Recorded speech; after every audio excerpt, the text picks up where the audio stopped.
is episode 33 of the Gauntlet podcast. My name is Jason. And I'm Jason. And I'm Dan. Awesome. Hey, Jason, thanks for being on the show. My pleasure. Listeners, that is Jason Morningstar from Bully Pulpit Games. You will know him probably most famously from the game Fiasco, but he is a prolific designer of role-playing games and has put out a number of awesome things. And he's most recently been involved in the Golden Cobra LARP design. I don't know if that's the right thing to call it. Is that the... Seems like the right thing, maybe. We're going to talk about that and stuff in the main topic today. But before we begin, we always start by talking about the games that we've been playing recently. And Jason, I gather you have been playing Monsterhearts, correct? I have, and this is actually the first time that I've played a Monsterhearts campaign. I've only played it as one-shots previous to this, so it's very exciting, and we're having a great time. Are you running that, or are you a player? No, I'm a player. My friend John Bolding is running it for us, and it's a real pleasure to play. Have you guys both played Monsterhearts? Yeah. Oh yes, yeah. It's a favorite around these parts. Yeah, we do. Good deal. I have let's do a little pop psychology. So, what skin are you playing right now? I'm playing the Selkie. Okay. Did you choose the Selkie for any particular reason? Oh boy. It spoke to me. It's a really well-designed skin that puts you in a position where you're sort of an outsider and a little bit ignorant, but with enormous power when you get riled up. And for some reason, it really grabbed me. I really like it. Cool. Awesome. Yeah. It's one of those things where, I actually have never played Monsterhearts myself. I've only ever run it.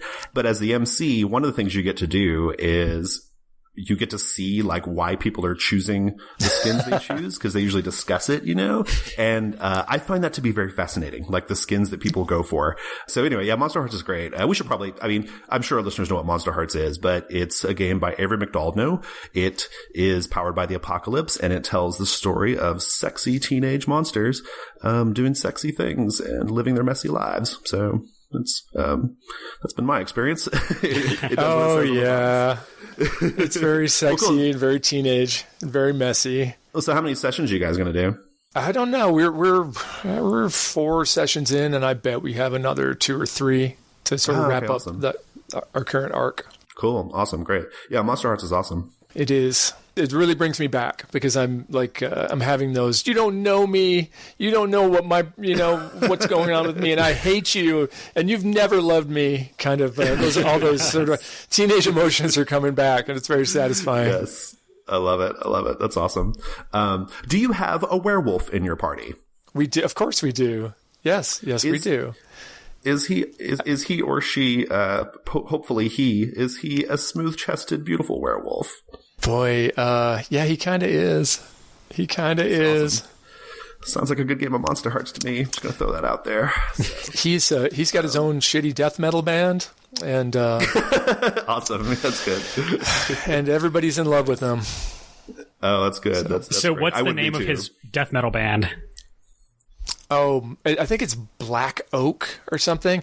It's our group, the group that's playing the game. Half of them are big metal fans and have sort of deep knowledge and appreciation for metal tropes. And so they put their heads together and came up with a name that meant a lot to them and didn't mean much to me. So, and we set it in 2005, and so they also were like, okay, well, what would he be listening to in 2005? Well, this Nordic band's first LP came out, and they've metaled it up. So, what was the reason for choosing 2005? That seems so specific. It really is, and I don't know, because we had that discussion. We're like, where are we going to set this? When are we going to set this? And we said, what about the aughts? And it just sort of became 2005, okay. and it's really great because that's far enough away from. It's 10 years ago, so like there's a lot of cultural resonance that we can appreciate, but it feels a little alien already. Cool, one of the things that we did was we chose everybody's favorite song, right? And so like my Selkie's favorite song is Hollowback Girl, and which was like it was in the air in the summer of 2005. You couldn't avoid it, and so that kind of thing's really fun to explore.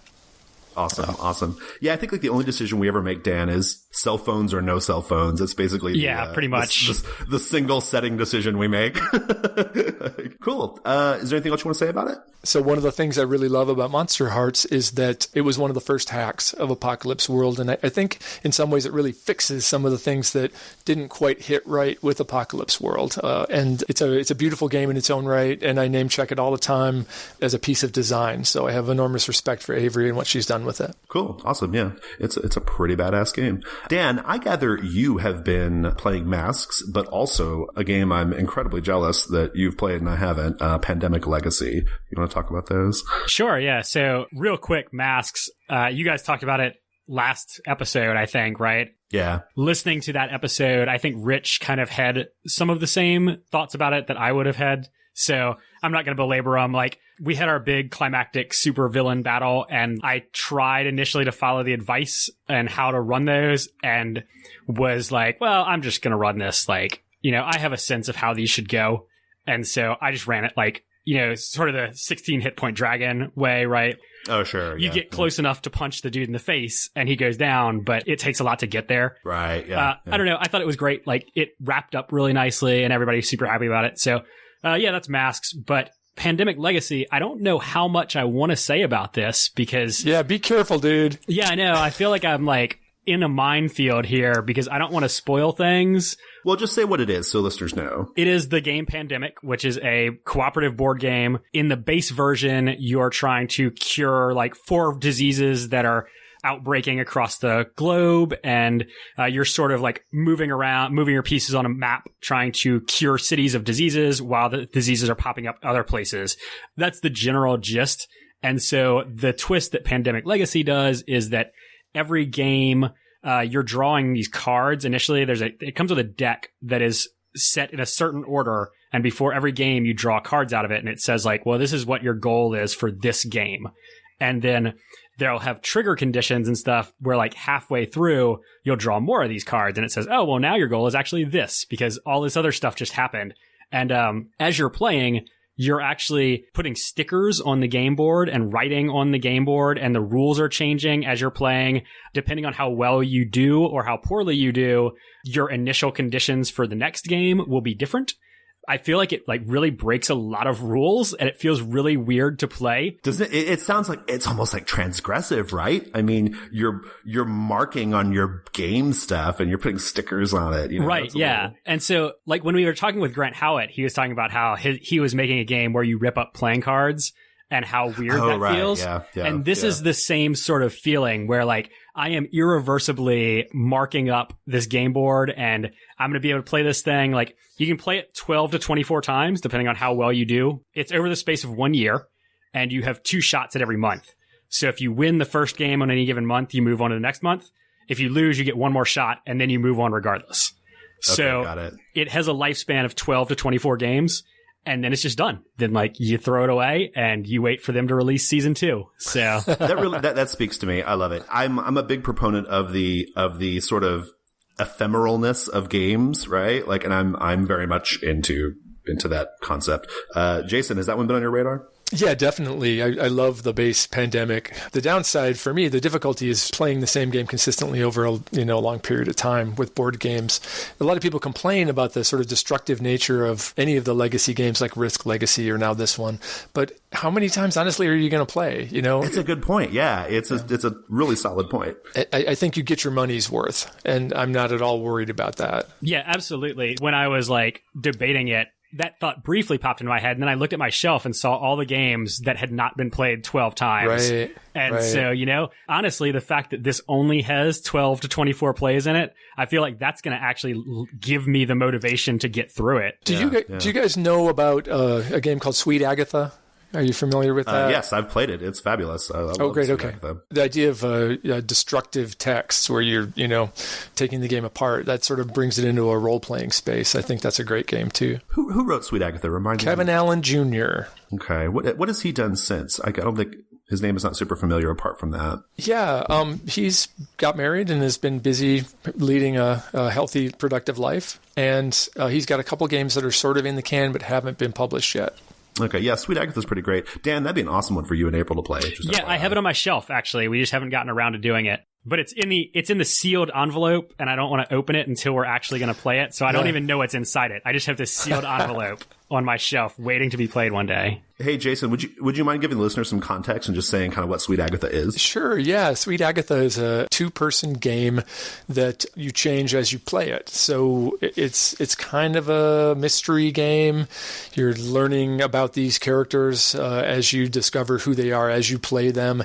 And part of the game is that it's destructive. You're going to play it once because the text from which you play gets changed as you play the game. And it's really, really smart and really, really fun. Cool. Yeah. It's yeah. I played it. The one time I played it was pretty awesome. It felt very special. You know, like it felt like we were doing something really special. Yeah. It's kind of an event. Yeah. Well, I've been playing, I've had several games that I've played the past week or so. The first was Lamentations of the Flame Princess. We wrapped up a 4-session run of that. It was repulsively disgusting, like the most horrible, disgusting thing I've probably ever done in gaming, if I'm being honest.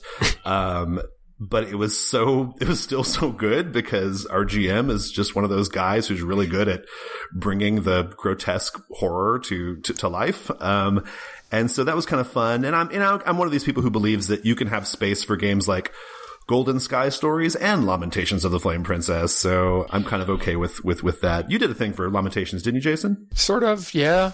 Did you find when you played that you guys had sort of embraced the Gorehound aesthetic, or was your GM bringing it to you and you were reacting like you were characters in a slasher movie? Yeah, it was more of the latter. It started out as the pitch was like, this is London in the 1600s, right?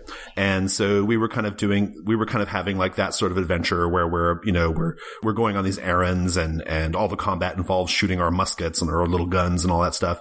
And then it did take kind of a hard right turn to gore at a certain point. And, I felt we actually had a conversation about this because when it was over, we were like, you know what? Do we all agree that we consented to this? Like was this something that we all thought we were getting into? We ultimately decided that we all knew enough about Lamentations to know that might happen. And so we were cool with it. But yeah, I don't know if that answers your question or not. But yeah, it definitely felt like more of like we were being presented with a horror show, right? Sure. Yeah. Yeah. So Lamentations was pretty cool. It was definitely, oh boy, it was memorable. We did Funnel World. We wrapped up our thing of Funnel World, which we talked about last week. That's kind of a Dungeon World version of the 0-level character funnel that Dungeon Crawl Classics does. We kind of finished that in kind of leading up to our brand new Dungeon World campaign. So that was awesome. And we played Kaleidoscope as well this week. I've talked about Kaleidoscope a fair amount. That was so good though. I feel like I should say something more right now. Kaleidoscope, just to remind listeners, is a game by Jackson Tegu. It is a hack of Microscope, but instead of laying out a grand history, you are instead recalling various parts of a strange foreign film that you have all just watched. And I just love this game so much because it always leads to this conversation where after you're done, like making your bizarre foreign film, after it's over, everyone sits around and we have a conversation about what we think the movie meant and what its symbolism was, despite the fact that this is a fake movie that does not exist. It delivers every time. Like Kaleidoscope is so good. Listeners should go find that. It's $8. It's a terrific time. Like you and your friends are going to love it. I totally agree. Have you played that one? I have indeed. Yes. It's so cool. Yeah. It's one of the, it's right up there with me. Like, so I have like a really, really like rare set of games that to my mind are really good for like parties or for people who maybe aren't too familiar with role-playing games. And Kaleidoscope is one of those. Like I can pull out Kaleidoscope with a mixed group and it always goes over well. The Final Girl is another one like that. And to some degree Fiasco actually as well. But yeah, it's just one of those games where it's like, it just goes over well every time. Like it's impossible not to have fun with it, So that was pretty fun. But the one I really want to talk about is The Warren. So The Warren is a game by Marshall Miller, soon to be published by Bully Pulpit. Since we have Jason on the show, he might be able to give us some insight on what we can look forward to there. But it is a game about, it's directly inspired by Watership Down and I guess the old role-playing game Bunnies and Burrows. You are each a clan or a warren of rabbits, and you have to exist your rabbit life in this pastoral setting that is kind of indifferent and occasionally cruel. And the rabbits have personality and sentience, and they can speak to each other and to other animals. This is our second session we've done, and it was pretty terrific. I talked a little bit about it last week, and everything from last week holds, but the one thing I want to add to it is it does these two things mechanically that are kind of unique as far as Powered by the Apocalypse games go, which the Warren is. The first one is this mechanic called compete, or it's a move called compete, so that if you and another PC rabbit are having a disagreement about something, or if you're having like some kind of conflict within the Warren that requires like a decision to be made, you can do this thing where you each hold a die in your hand and you bid a number, and whoever bids higher gets whatever they wanted. But that person also has to choose one of the two revealed numbers to be an amount of panic that both rabbits receive. And panic is a very, very deadly thing for your rabbit to have too much of. It causes bad things to happen to your rabbit. So I thought that was a really, really clever move. And we got to see that a couple times last session, and I was pretty pleased with that. And then the other one, this other really great move, which is actually, if I'm not mistaken, I think Marshall did it in Nano World, the innovate move. Does that sound familiar, Dan? Yeah, the one that's where in there. That is the one move in Nano World, actually. Right, yeah. So in Nano World, you're all clones, right? You're all like from a clone factory or something. And every time you try to do a thing, you essentially create moves out of it, right? Like so now this is a thing that your clones can do, and you have a little move that kind of dictates, whether this is a thing that your clones will be able to do from now on. The Warren has a similar thing. It's a move called innovate. You basically, whenever your rabbits attempt something that is unheard of in rabbit kind, you can try it. You roll a couple dice, and if you succeed, then that now becomes a new move that's available to all the rabbits, and you and the GM work out the text of the move. We've done that a couple times now over the last couple sessions, and it's really great. It's a really, really fun. It just feels really cool and special, and when we do it, really, really, really, really awesome. Dan, I had forgotten that you and I play tested this game a long time ago. We did, yeah. Back when it had the far superior title of Lapins and Lairs. Oh man, a long time ago. Yes, it was. We were one of the first groups, I think, to play test it, in fact, and because I'm just going by the fact that our names are some of the first listed on the play testers, but I saw that and I was like, oh yeah, we play tested this. I forgot. So yeah, it's pretty awesome though. Digging the Warren. So Jason, your company is publishing the Warren. Like, what's the story with that? Yeah, we just we just got the proofs back today, actually. So we signed off on them, and we got a digital confirmation today, which means they'll be going to press probably next week. The books related to the Kickstarter, and then to go into general retail. So they look beautiful. There were very few errors, which was refreshing. And it's an awesome game. It looks so good, and they will be in people's hands fairly soon. We're a little bit late in fulfillment, but hopefully people will forgive us. We're not that late. So yeah, no, I mean the thing is like you guys got the PDF out like really early, like the playtest PDFs, and I feel like for most people who are being charitable and generous, like that should be enough, right? So like, so until the creators have time to get their project done, to their satisfaction. But yeah, thanks. Where Kickstarter becomes a little tricky is when playtest materials or beta materials are promised and those don't get delivered. I'm not going to mention any particular Kickstarters, but that's a thing that happens sometimes. And I think that's a much different scenario for a lot of people. But yeah, we were pretty careful to make sure that the product was pretty much done before we kickstarted it, which I think is a very prudent choice. Sure, yeah. And changes were made based on feedback we got once that had been shared, but the changes were incremental and fairly small. So cool. Yeah, I'm looking forward to that one. I was a backer on that one, but we're playing it and it's great. It's terrific. I'm glad you're having fun. Tell me about some unheard of thing that your rabbits learned how to do. Yeah. Okay. So we've done two unheard of things. The first unheard of thing, there was an immature doe who got lost in the forest, and so one of the rabbits began to thump on the ground a rhythm. They thumped out a rhythm that was like reminiscent of something that rabbits find calming or pleasing or attractive. So like maybe like the way like a stream gurgles, or I don't remember what the player said, but it was something like that. Like, I'm going to thump out this rhythm that is reminiscent of this pleasing thing, and in hopes that it will draw the immature doe to me, right? And so that was one of the things we did. So now all the rabbits can do that. They can gather other rabbits with like a sort of homing thump. So that's a perfect use for that move. That's great. It was great. And then the other one is, I think we just called it like drag something. And basically if your rabbit grabs an appropriate sized creature by the neck, they can drag it places. So nice. That's good. Those are the two moves we've innovated so far. But that game is going great though.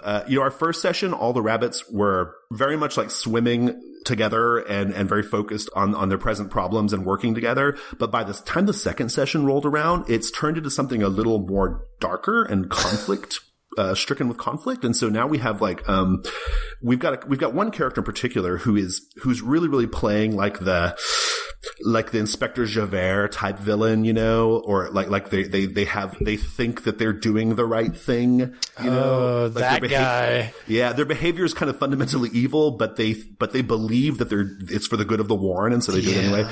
We got some of that going on, so it's pretty cool. What world are you playing in? It's just a pastoral setting with a highway nearby.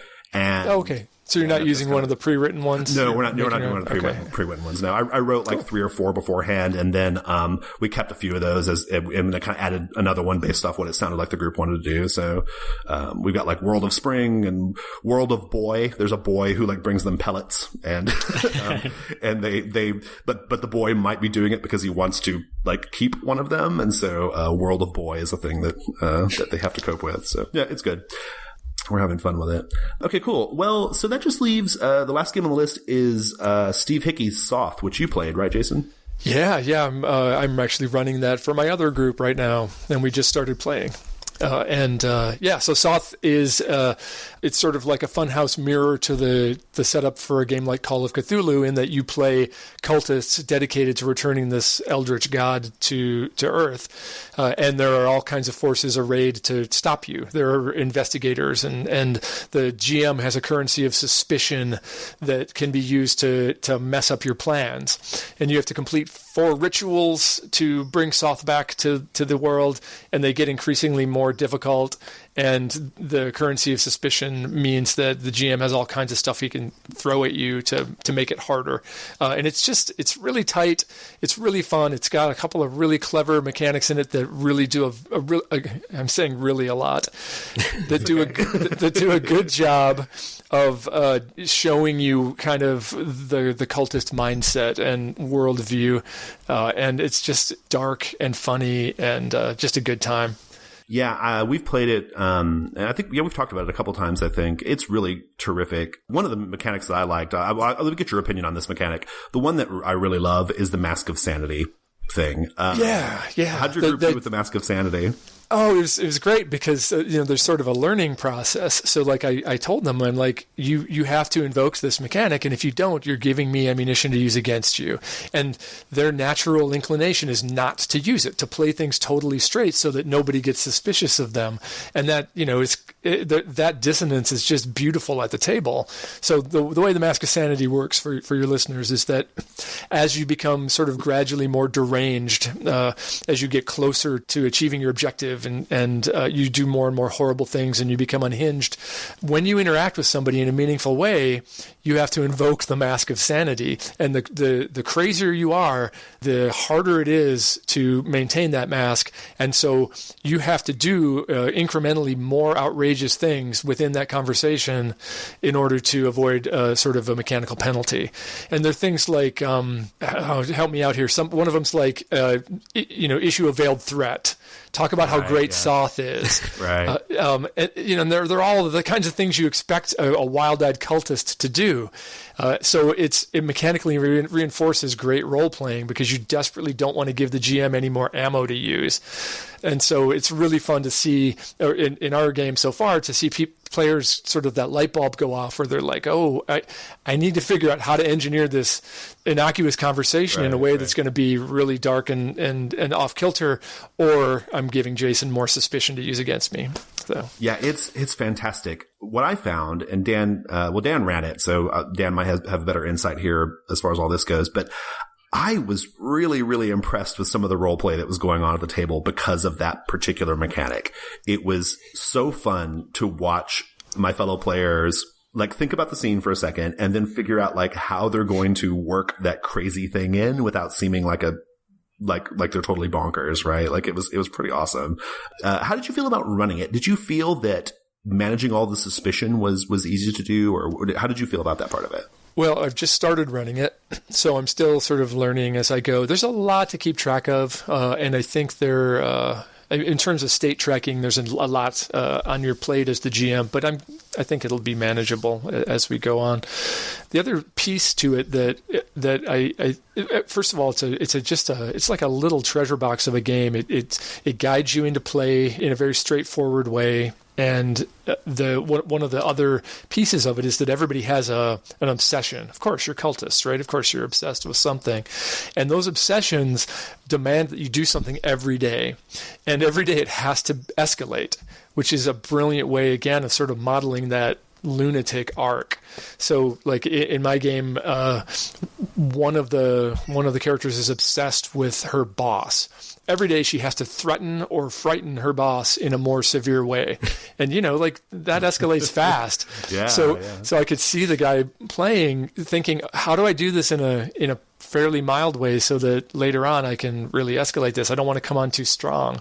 And again, stuff like that is just gold. It's so fun at the table. Yeah, it's great. It was, the text is really terrific. We've mentioned that before. It's just a really, really great RP text. I really dig that game a lot. Dan, what were your thoughts about Soth? Yeah, I love it too. I was going to say one of the things that you were talking about, the Mask of Sanity, how it's fun to watch players like work with that. And I think that running it's also really fun to figure out how you can engineer situations where they can't help but have a long conversation with a non-cultist. So that's a lot of fun when you have like this grand plan of how you're going to get the neighbor to talk to them for so long that they have to be crazy. So right, yeah. That's a lot of beautiful. Fun too. Yep. So Jason, how far into it are you? How many rituals are you through? They just completed their second ritual. Okay. And the after the second ritual, one of them was in jail. They'd already invoked the servitor. Things are going downhill fast. I've got a good amount of suspicion left. They've already got an investigator on their trail. Things are good. Awesome. Things are good. Yeah, and so I think after the third ritual, like leading up to the third ritual, is kind of where things are really set up to make them all hate each other. So yeah. Oh, yep. Well, and that was the last scene of the night was the person who's holding the Tome of Soth reading about the third ritual and being like, well, it's got to be one of us, and there's one of us who's not in the room right now. Right. I wonder who we're going to pick. So they're going to get him out of jail and then be like, surprise. Yeah, it's going to be good. Just so listeners know, the third ritual requires like the cult to sacrifice one of the other cultists. And so, just so people understand what, kind of what that was all about. So good. Man, Soth is great. Yeah, like the escalation of the rituals is fantastic. Just the pace that they escalate at. And because the requirements are ridiculous, like in one of them, you have to make a noise loud enough to deafen nearby people, and you have to do it in a place where the public regularly gathers and stuff like that. And so like the requirements get more and more onerous as the rituals go on. Like, yeah, everything about the game is like set up to escalate in this really pleasing way. Yep, it's pretty awesome. Is there anything else you want to say about it, Jason? No, I think we covered it. I'm super happy to be running it. We're really enjoying it. Cool. Awesome. Well, let's go to the next segment. Our next segment, as always, is Giving Me Life. This is where we discuss something that we're really into at the moment that is not necessarily related to role-playing games, but it can be. Jason, since you're our guest today, let's let you go first. What's giving you life? Oh, man, I have to say it's all about gaming for me. So the thing that's giving me life is a role-playing thing, and I'm sorry about that, but that's the way it is. I do it every other week. So I'm going to be a wizard in a castle in Poland over Thanksgiving. Yes. And that is all I'm thinking about. Like, nothing else matters right now. I just got to get my wizarding down. So College of Wizardry is a pervasive, massive LARP that takes place in a castle in Poland. And I'm going to go. I'm going to be the janitor for College of Wizardry 6. It's going to be pretty great. I'm not just any janitor, mind you. I mean, I'm a janitor who used to be a wizard, but did something so terrible that they broke his wand. So, oh wow! I know what's up. Let's just put it that way. So that's what I'm really excited about, and that's certainly given me life right now. How'd you get involved in that? Like, how'd that come up? I actually know the guys who are running it, and we're sort of friends. But they had a contest. They also run a company that does sort of LARP for education in Denmark. And so they had an EduLARP contest. I won it, and the prize was 2 tickets. So sweet. Good. That's how I'm doing it. And awesome. I'm taking my niece. My niece lives in Munich, and I was like, "Hey, do you like Harry Potter?" And she said, "Are you an idiot?" Of course I do. So that's going to be cool too. That's pretty awesome. That's cool. So how long does this LARP run for? It's like 3.5 days. Wow. We'll get there Thursday, and they actually go to classes. Like, if you're a student, you have like cryptozoology class and potions class and curses class. So that they do that all day. And then, of course, there's all kinds of drama every evening, and who knows what's going to go on. But yeah, they run it like a school. So what will you be doing while they're in class? Well, I think I'm going to be in charge of detention. So I'm kind of a stern character, and I ride herd over the miscreants who get thrown out of their classes. And then I also guest lecture. I'm going to guest lecture probably in mind magic, and also in, I don't remember what the other class is, but like I know stuff, so I'll come in and talk to them about ethics, for example. Cool. Awesome. So yeah, we'll see. This is blowing my mind. So are you preparing lesson plans for this, or is this all off the cuff, or what? I think it's a little bit of a combination. I'm not preparing any lesson plans because I'm not a professor. Okay. But I am preparing a lot of other stuff so that when I go, I'll have interesting things to do and interesting little quests to send students on, because it's really about them, right? As a member of the staff, my job is to make the students look awesome. So, oh man, I don't know how much to tell you. I guess I can blow my cover. I'm in love with a ghost. It's a little awkward, but there it is. And it's a thing that happens. I mean, sometimes that happens, yeah. And I'm really shy, so I'm going to need some people to help me write some love poetry, and they're going to have to summon this ghost, and there's a lot that the students are going to have to do to help me out in my quest to have a healthy relationship with my beloved. So there's stuff like that will be happening all over the place as well. That sounds pretty fantastic. I know. I'm so happy. I'm so stoked. Well, so I guess it's all done in English then. Is that? Yeah, the game is played in English, but there'll be people from all over. There are people from all over Europe and some other Americans coming. Yeah. Oh, cool. Awesome. That sounds pretty badass. I think I'll go next because I think Dan's is probably better than mine, so I'm going to go first. I don't want to follow him. The thing giving me life this week is this furniture store called Restoration Hardware. I have to imagine the Venn diagram of role players and people who shop at Restoration Hardware. They probably don't overlap much, but it's this furniture store. But here, the reason why it's giving me life is there's a real specific reason. So my partner and I, we have a fantastic relationship, and we agree on almost everything. We're very simpatico on lots of different, things. The one thing that has always been kind of a weird little point of contention is we both have really different ideas for how the house should look. He has a more traditional view of furnishings, that he like things that are very, just very traditional, lots of turned wood and kind of old fashioned in a way almost. I mean, not bad, but, just kind of old fashioned. And I have a very modern sensibility about things that I like in my house. But we have landed on Restoration Hardware as a place we both agree on.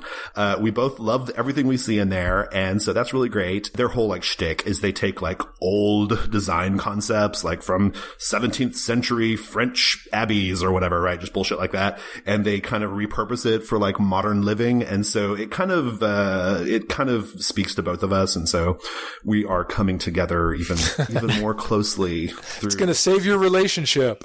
Well, it wasn't quite to that point, but, it definitely is something that, it's checking off a box that I'm happy is being checked off currently. So yeah, Restoration Hardware. That's what's doing it for me this week. So can you say what one of these things would be? Do you have a table now that's made from the door of a Conestoga wagon or something like that? It's like that, right? So we have, we bought, a desk that is supposed to be reminiscent of a 19th century French typesetter's desk or some shit like that, right? And so redone and they ripped off this style and made it into this brand new piece of furniture, and it's great. We got a bed and a shelf that are inspired by this English country manor thing. I don't know. Anyway, I don't know the names of all of it. I don't know all the references, but we love the furniture, and so we are happily crossing that river. So or that bend in the river. So great. Yeah. Dan, what's giving you life? This week, what's giving me life is poorly crafted dinosaur sculptures. So what? I was on vacation last week, hence not being on the podcast, and I was up in the Washington, D.C. area, but whenever we go anywhere, we always have like a million different things we're trying to hit. So we do a lot of driving in between, which means that we find like a ton of really cool little tourist trap things. And so that means that I have been to a surprisingly large number of dinosaur themed tourist traps. They're like these, so they're sort of faux educational dinosaur sculpture gardens, right? And the great thing about them, though, is that a lot of them were made in like between the 30s and the 60s. And they're just made by like Joe Blow, who owns a like shop where he's trying to sell souvenirs. And he's like, well, I bet I could make a dinosaur. And so it's people with like no training who just make these things that vaguely resemble dinosaurs, but like so they're not consulting with paleontologists, right? No, or I mean, if they were consulting with paleontologists from the 30s. And so even a good conceptual dinosaur from the 30s looks terrible now. And they're made to be like interesting and fun for kids. And so they're all like, there's like T-Rexes just with giant grins on their faces. And they're just so dopey looking that they're like adorable. There's just something super endearing about them. Like they're all straight from the uncanny valley, but they're great. And I can't get enough of them. Anytime I see dinosaurs on the side of the road, I'm like, stop the car. We have to go look at these dumb dinosaurs for like half an hour and then we can get on with our lives. But for half an hour, I'm just sitting there like just laughing hysterically at stupid looking dinosaurs. So that's it. It's the simple pleasures in life, I think. Simple but good. Exactly. Yeah, awesome. Let's go to the next segment. All right. Well, for our main topic today, since we have Jason Morningstar on the show, it's going to be questions to Jason Morningstar about stuff he's doing. The biggest thing you've been most recently involved in, Jason, is the Golden Cobra competition. Do you want to give us an overview of kind of what that's all about? Yeah, sure. So the Golden Cobra competition is LARP contest. It's designed for freeform games, which are, usually a live action game, typically a small number of people, a short duration, like parlor LARP, if you're familiar with that term, or short form or American freeform. These are all different terms sort of for the same thing. And what we're trying to do is create a sort of rich ecosystem of these games that can then be played. We have the contest, we collect all the entrants and the winners, and then we share those more broadly. So that's what the contest is about. Awesome. So do you care to tell us a little bit, just tell us about some of the winners or what their games were about? And yeah, sure. Why they won? Well, okay, so with the Golden Cobras, this is the second year that we've done it, and when we started, we very deliberately said, let's create conditions where we can solve particular problems that we selfishly want to see solved, and so we create contest constraints that do that. So in the first year, the problem was that we wanted to play lots of these short LARPs at conventions, but we never had the right number of people and we never had space. So we said, you've got to make a game that can work with a large number of people and, that scales and that can be played in public. And we got 50 games that did that, some of which are really, really great. And so this year we said, all right, well, let's flip the script on that. Something that's missing that we'd like are games that are intimate and very small. So we said we want games for between 0 and 4 people.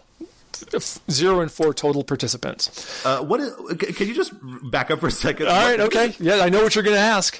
What is a game with 0 participants? I don't even know. That sounds like non-Euclidean geometry or something. Yeah, it does, doesn't it? Well, I'll tell you. That was sort of a gauntlet, if you will, that we threw down, hoping that someone would solve that problem for us. Okay. We did not have an answer when we made that a possibility. And as it turns out, we didn't get very many 0-player games. Okay. So it may be that is a mystery that's going to remain. And it may be that, it certainly spurred a lot of conversation, and that's really what we wanted. Yeah. So. Yeah. Okay, so it was a theoretical thing. It's yeah, still very a much. theoretical thing. Okay. So for small groups of people, basically, was what we wanted. And then the categories that we were judging on, or the games that we wanted to see, were the best incorporation of touch, which again is a complicated subject for LARP that is often not done well. Best use of themes or techniques that evoke empathy, which is something that we thought would be good. There's a category for game we're excited about, the most polished and ready to play, and one about unheard or marginalized people or groups. So these were the categories we were judging on, and we picked a winner in each of those 5 this year. Cool. And got a really wide variety of games this year because of that. Okay, cool. Awesome. Well, so tell us about some of the games. I mean, maybe just a couple that are kind of worth highlighting, I guess, like things that really stuck out to you. Yeah, I can tell you about a couple of the winners. So the game that won the best incorporation of touch is Tim Hutchings' game A Crow Funeral. And in A Crow Funeral, you play a murder of crows that are trying to figure out why one of your number has died.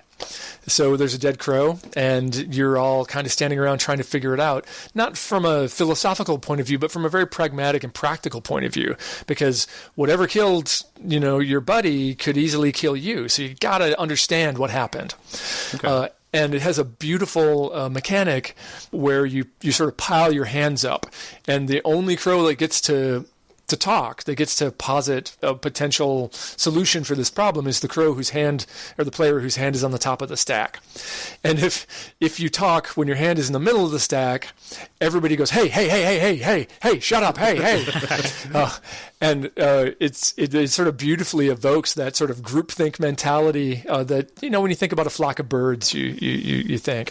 And so it's a very, very simple game. It's very sort of wonderfully kinesthetic in that you're constantly touching each other, and there's this fun sort of communication dynamic. Really, really clever game that we enjoy. Cool. And you can play it in half an hour. Awesome. So, really, really good. And they're all like that in their own way. There's a game called Just Lunch, which was our empathy winner. That's a game that's focused on social anxiety. It teaches you about social anxiety by putting you in a situation where you would have it. And it's not really completely on the nose. We got a lot of entries that were like, this is a game about about depression or suicide or the death of a child. Yeah.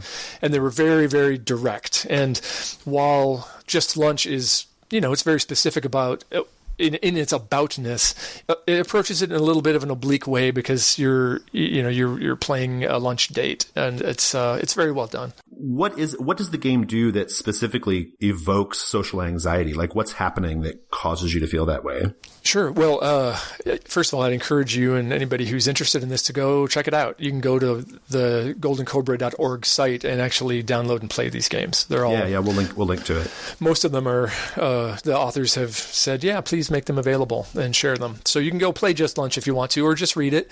And the Heather Silsby, the woman who wrote it, talks about energy management and how having anxiety means having to make choices about how you manage your energy in a social situation. And the game has a mechanic that directly maps to that.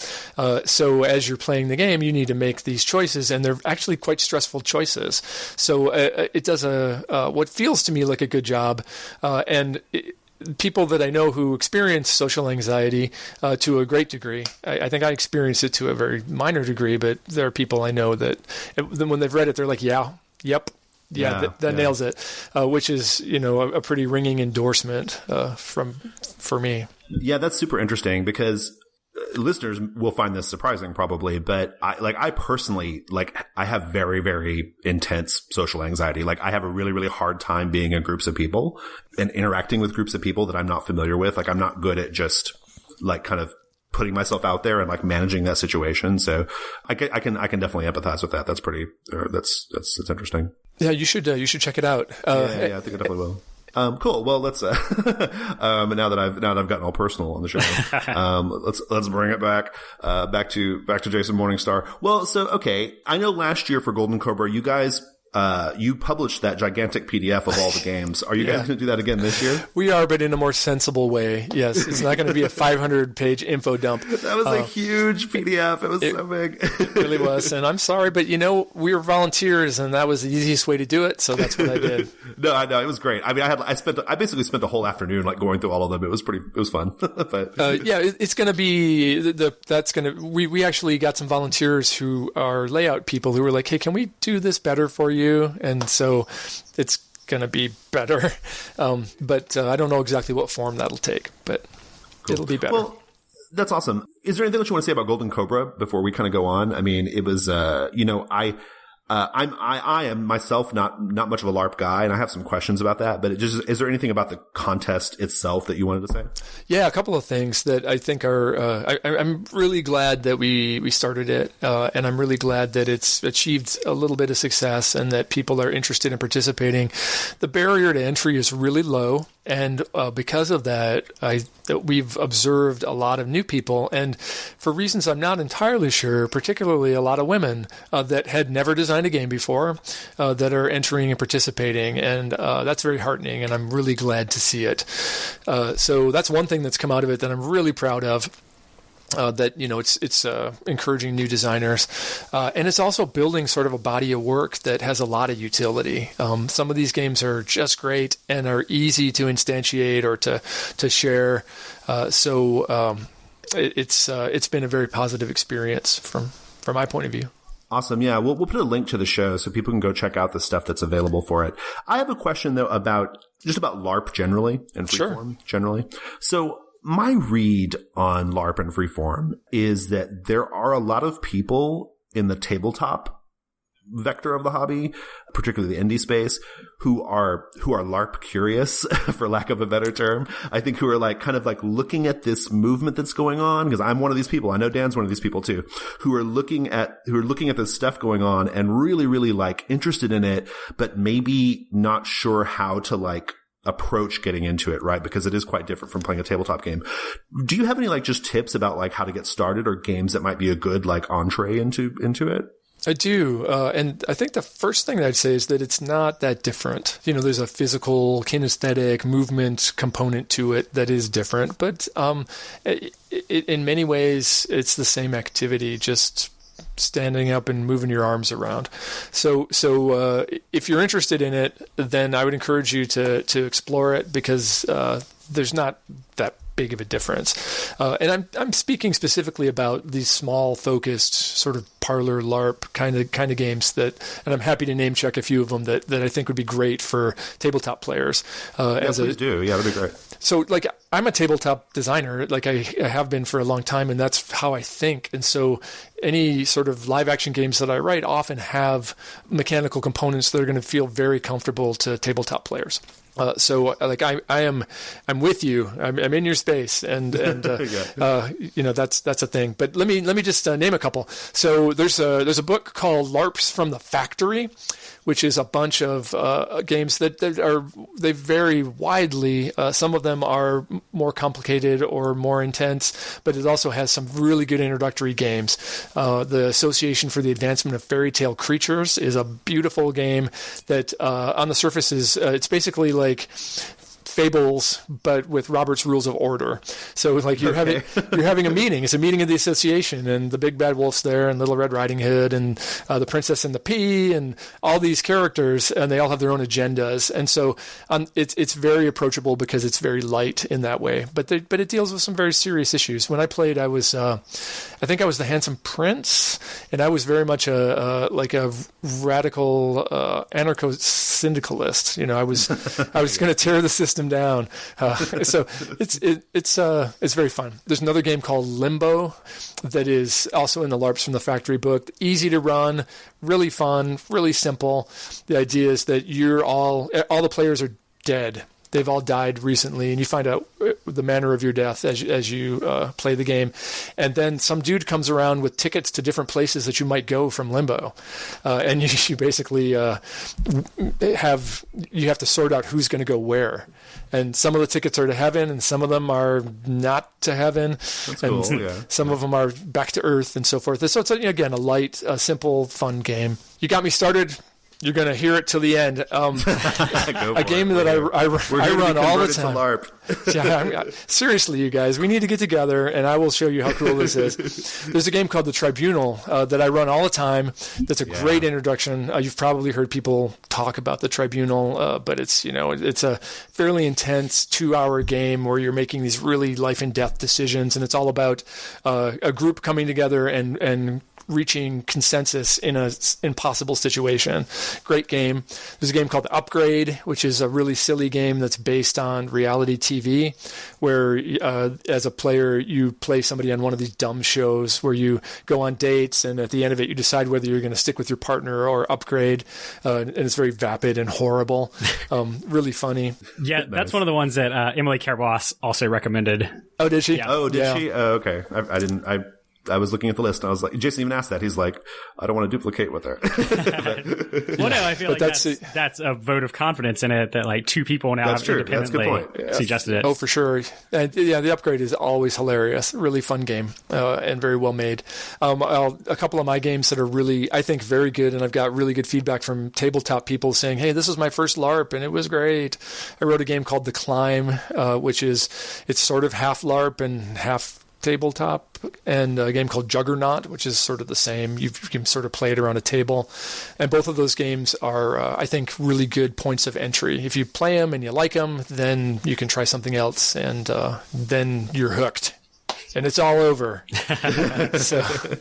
That's what it seems like, right? Yeah. No, I love the idea of it. Like, while I personally have like issues like just doing like idle chit chat with people I don't know, if I have a task to do, like a role to play, I'm really into that. It has an appeal. I think it's just one of those things where I don't know if it's just a logistical thing possibly, or just I think this is slightly a nerves thing. Like, Dan, you go back and forth on LARP, right? I mean, I'm solidly in pro LARP camp now, but okay, all right. I'm just waiting for more people to do it with me. Make it happen, Dan. Face to face, Houston. I know. I guess I need to be the change I want to see in the world. So be the change. Are you, Dan? You're in Houston. I am. Yeah. I can hook you up with some people. We'll talk later. Okay, great. There you go. No more excuses. No more excuses. And the thing that I found as a guy who's been playing tabletop forever is that it's like, really, you get this really intense immersion, and when you're using your whole body and you're moving around, you're still playing that character, but you can just bring more to it in a way that I find very satisfying. I still love tabletop and play a couple times a week, but I love LARP too now. So there you go. Awesome. Yeah, that's awesome. Well, let's go to tabletop. Yeah. It occurred to me as I was thinking of questions to ask you that I could probably interview you 10 times and still not cover everything. So I had to be very just kind of selective about what I wanted to talk about today. Let's talk about the Shovelhairy Roach. That's one of your earlier tabletop games. I love that game. It's a very special game to me personally because when I came back to role-playing games in the late aughts, I basically came back to traditional RP stuff like Pathfinder and like 3.5. I eventually moved on to Burning Wheel, but I eventually, from there, the very first, I guess, like story game or really, really indie RPG I found was the Shovelhairy Roach.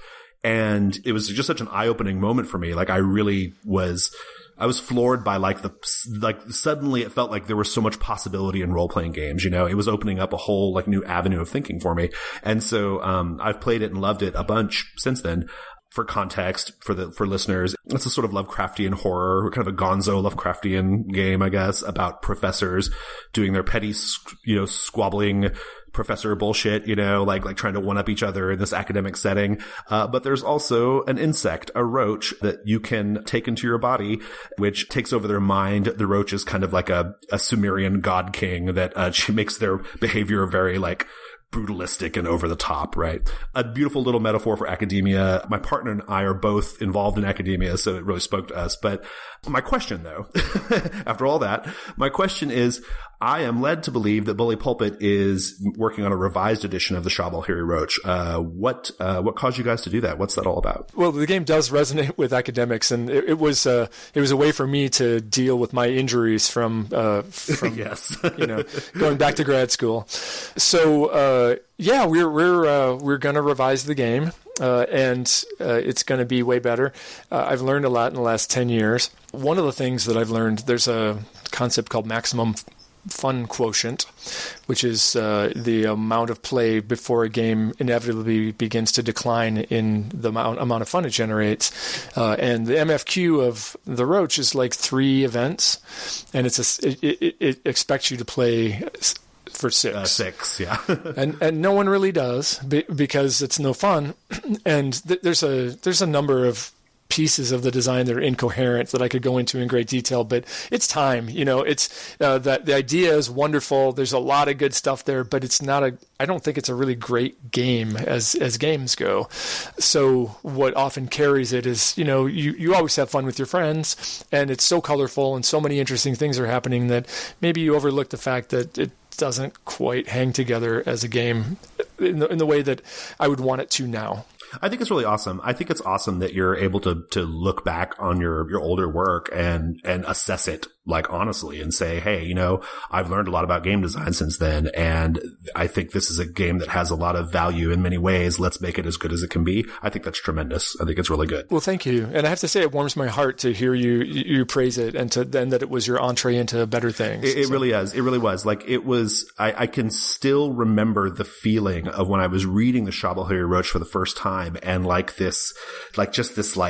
really excited, like this excited, humming in my brain of oh my God, my mind is being blown right now. I'm so excited about this, and then it just made me devour everything that was available to me, and now here we are at the Gauntlet, right? Which is our little modest community, but active, but modest community. Yeah. So in a lot of ways, I guess truly I owe it to Burning Wheel, but Charbel Roach was a really, really big, important, critical moment for me in gaming. And so, my personal gaming story. Now, so I'm really excited to hear about a second edition. I think that's awesome. And and I should caution you, it's going to be quite different. That's okay. The themes will be intact, and the sort of gallows humor of the game and the petty squabbling and so forth, but it's going to take a very different form. Okay. I can't wait. So when you make the second edition, are you going to make a new trailer for it? Oh yeah, for sure. All right, great. I love the original Charbel Roach trailer. I just wanted to get that out there. Thanks. You don't see enough trailers for RPGs, so. It's true. It's true. Awesome. Well, let's go kind of more general here. So I like to ask this of all the designers that we have on, Jason. Which is a game of yours that you're really proud of that doesn't get as much attention as your other work? Like one of your hidden gems, so to speak. Well, I write a lot of games, and not all of them see the light of day, and some of them remain a little bit obscure, and that's okay. It's totally fine. But one that I really love, and that I don't think gets enough love, and that more people should play, is a game I wrote called Metal Showcase 11 p.m. And I have in fact never heard of it. So there you go. See. So Metal Showcase 11 p.m. was it came out of my sort of investigation of solitaire role-playing games, games for one player, and I've written 2 of them, and this was the second of the 2. So I was excited by that idea, and this is a game where you got to get the band back together and win the Metal Showcase so that you get the money that you need for something that is defined by the player. So it does some interesting things, and I think it's also, there's a lot of pathos, and it's also very funny because you're sort of this utter rapscallion that's trying to get back with your old friends who are all a bunch of losers, and it's kind of like a choose your own adventure, but then you inject plot and theme that you create yourself, and it's a good game, I think. I'm proud of it. Cool, awesome. You have to check that out. We'll put a link to where people can find that in the show notes. Just a little follow up. What's kind of the main mechanical thing going on in that game? Oh, in Metal Showcase 11 p.m. Yeah. Your bandmates have stats, and so you're trying to create a band that's going to be able to compete in the showcase against the other bands that you know are going to be playing there, who all have defined stats. And then in the end, you actually go and so you're slowly assembling this crew. I think you're the lead guitarist. You need to get a singer and a drummer and a bass player, and you have a couple of choices among your friends for each of those that have various ups and downs, and the choices you make affect your ultimate ability to perform at the showcase. So cool. Awesome. We've had, Dan, how about maybe 6 or 7 RPG designers on now over the life of the show, something like that. And we've asked every one of them this question, and you, Jason, will be flattered to know that they have always said your name first. Wow. So I will. So now that I've flattered you, I'll ask you, which other role-playing game designers do you take a lot of inspiration from? That's a good question. And I have to preface my answer by saying that I'm inspired by anybody whose game I play. And I play a lot of games. So, even if you're not name checked, if I've played your game, there's something in it that I've taken away. And that's always the case. And I steal gleefully. I'm not ashamed to borrow from the greats. So people I steal from most, clearly Vincent Baker has been inspirational to me. He's really smart. He does wonderful things, and he's been very influential. And you can see the DNA of his games in mine. And if you can't, I'd be glad to point it out to you. Jackson Tegu is somebody I admire, whose games are both simple and surprisingly deep. I'm sure you'd agree with that. Absolutely. Matthias Holter is a good friend of mine, and he's the guy who wrote Archipelago. And he had his dirty hands all over several other games like Itras B, which I really like. He's really smart and very talented. We're huge fans of Society of Dreamers over here. Yeah. Okay. All right. So you know. And that's that's a game that deserves more love. We're doing our best. Yeah, I'm just mystified. I am mystified why Society of Dreamers doesn't get more love. And Jonathan Walton and I seem to have a reciprocal bounce around ideas, rip each other off kind of thing going on. So he would be someone that I would put in that category too. Nice. And just to be clear, when I say steal and rip off, I'm saying it facetiously, obviously. Credit where due, attribution always. So. Let's just start reframing the question to designers. Whose intellectual property have you violated the most? There you go. See what kind of answers we get. Well, okay. So I think what a lot of our listeners are going to be really interested to hear about is, what do you have in the pipeline right now? Like, what's Bully Pulpit up to? Yeah, we've got some exciting things coming up. So we talked about The Warren, which we are publishing and had a hand in shaping, but it's really Marshall Miller's game. And we were drawn to it about the same time you started playtesting it, right? Back in the Lappins and Lairs days. It's just so good. It's a good game. Quick question. Why did you change the name from Lappins and Lairs to The Warren? Because Lappins and Lairs is a dumb name. Oh my God, no. That is the wrong answer. Interview over. No, that is the right answer, and you are mistaken. We had a long discussion about it. That's not cool. It's not a good name. I will respectfully disagree, but it's okay. We could talk about it, but it's tonally all wrong. It's just not a good choice. But anyway, The Warren's coming out soon. We've sent the proofs in. It's at the printer, which is very exciting. Something that we haven't talked about a lot, but that you're going to be seeing soon, is something that Fiasco players have asked for a long time, which is an anthology, a collection of play sets. So we also have just signed off on the proofs for the Fiasco Anthology, which is 3 volumes of 13 play sets each. All the playsets of the month from 2010, 2011, and 2013, plus extra material, extra art, extra playsets by me, in 3 volumes that are beautifully illustrated with covers by John Harper. So those are coming. Maybe late December. It might be January before they drop, but they're really great looking, and it's going to be fun to have those all in one place. And people have asked for a long time for that, so it's nice to it's terrific because the Fiasco is one of those games where I've gifted it to probably like 5 people in my life, right? And I always give them the main book, I give them the companion book, and then if I really like this person, like if it's my sister or something, I get them the little like custom dice bag you can get online where you like can divide dice, and you can put your cards in there and your marker's really great. I love the idea of also saying, hey, here are some play sets that you can use for it, because I just think it's terrific. There are a lot of people who are maybe not as like fluent as far as like finding this stuff online, but who but who might be like the perfect type of people to dive in on Fiasco, Yeah.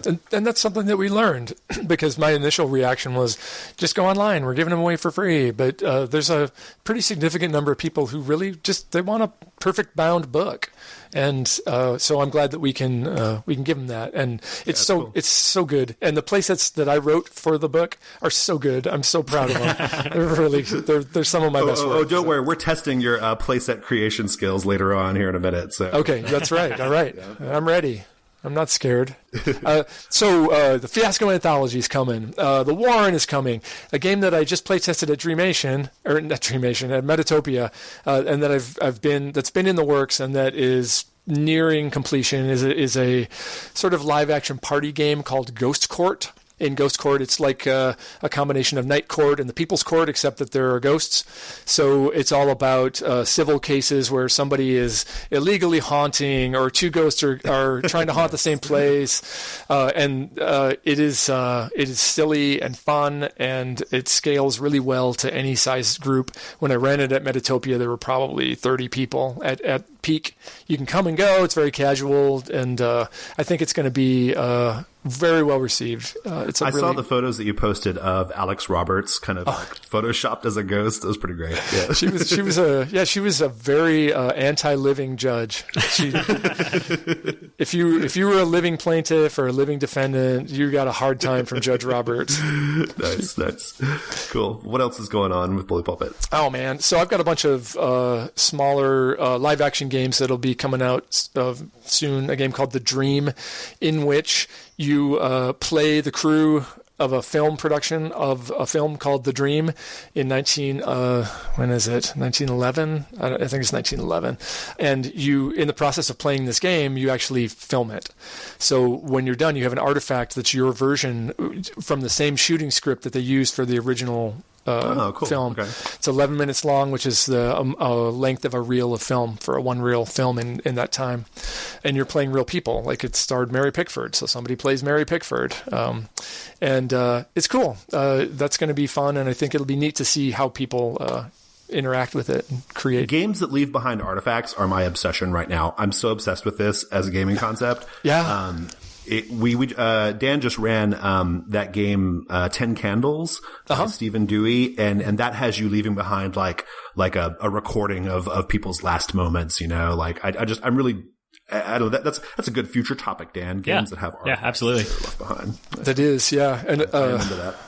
There's when I run the tribunal at the end, everybody has to testify before the tribunal and say what happened, and you either lie or you tell the truth. And I've filmed that, and then of course you get this really grim artifact of play, which is really cool. So yeah, I'm with you. Anyway, that game's going to be fun, man. So there's another game that I play tested at Metatopia called Cartwheel, which is about crashing on the moon and sort of trying to manage your air supply. It's sort of like Gravity Meets the Martian. It's super fun, but it's complicated, so I'm working on it. It's going to take some time. And then Matthias and I have written a sequel for our game Love in the Time of Soth, called Love in the Time of Kverna, which is okay, very good. Yeah, it's got to be an unpronounceable word, right?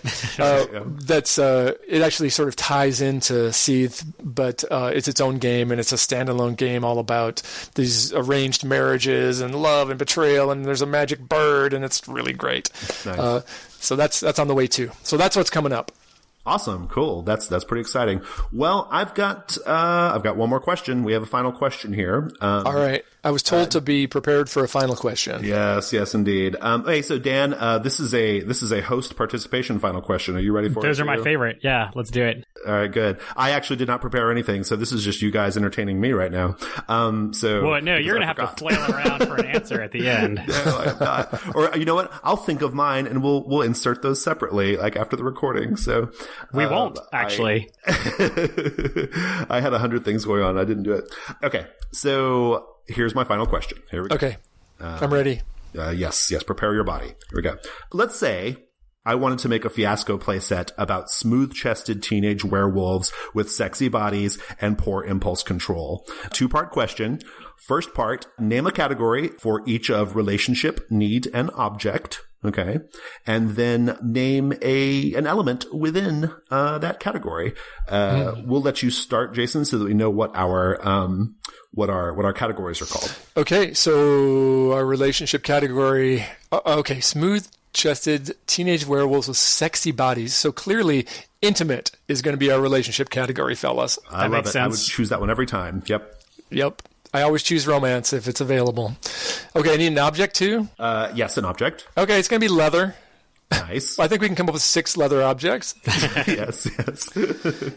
And our needs should be like to get even, to get laid, to get up, to get down. How about to get over? To get over. Awesome. Okay, so we've got relationship, intimate, object, leather, need to get over. Dan, let's do yours first. What is your intimate relationship? Okay, so my intimate relationship, and bear in mind, my side purpose in this is to just ruin your fantasy at every chance I get. I know, every time you do, you always fuck it up. It's okay though. My intimate relationship is always sniff each other's butts first. Nice, very good. Okay, I'm feeling that. All right. That's particularly intimate. Okay, that checks out.